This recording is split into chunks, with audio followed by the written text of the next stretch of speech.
Hello, this is day 3 of the water fast.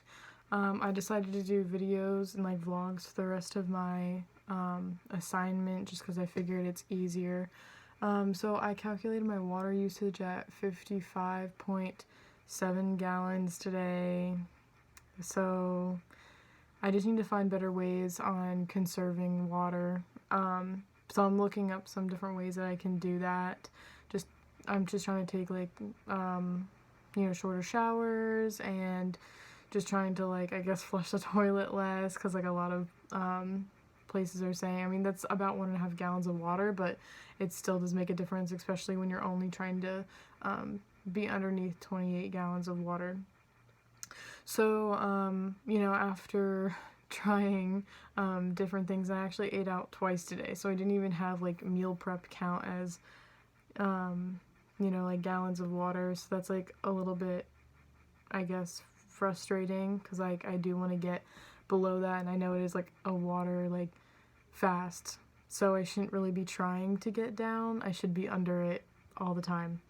But after trying several different things, like I'm just trying to do more research on it and see what I can figure out, maybe what other people have done.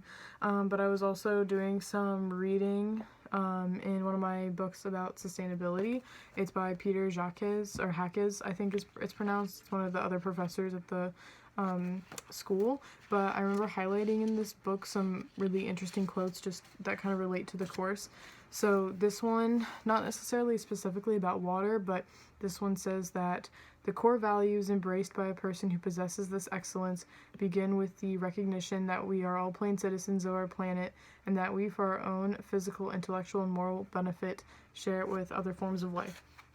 So I feel like this pertains to the water fasting, and it can be applied to like many different resources.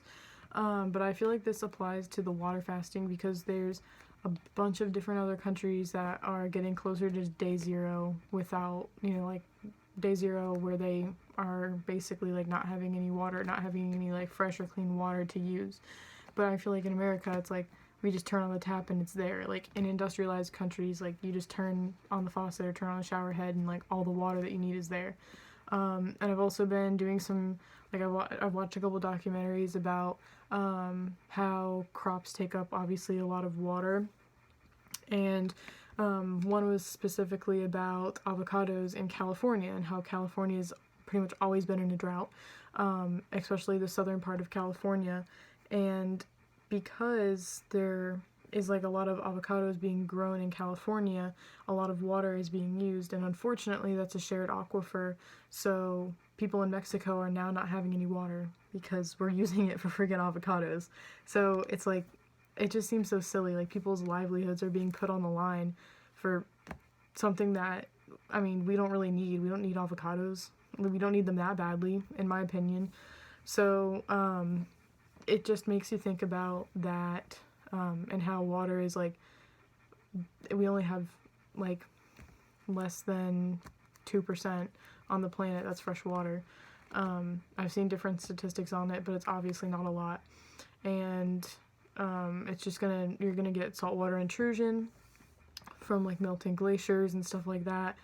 So it's not a problem that's gonna go away anytime soon, but it definitely puts everything into perspective. If you're trying hard to get under a certain amount of water and it's like really difficult to attain, but it's eye-opening because like this is the way of life, at least like in America. Like we're not going to a well and having to fetch our water each day.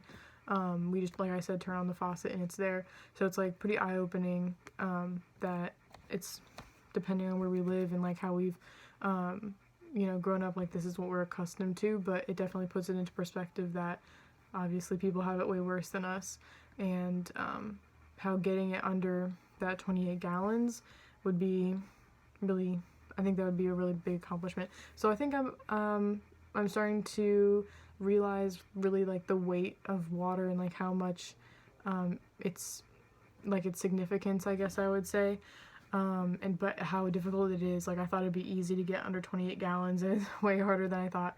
So I hope that tomorrow I can make more progress and hopefully read some more statistics. So I will post again tomorrow.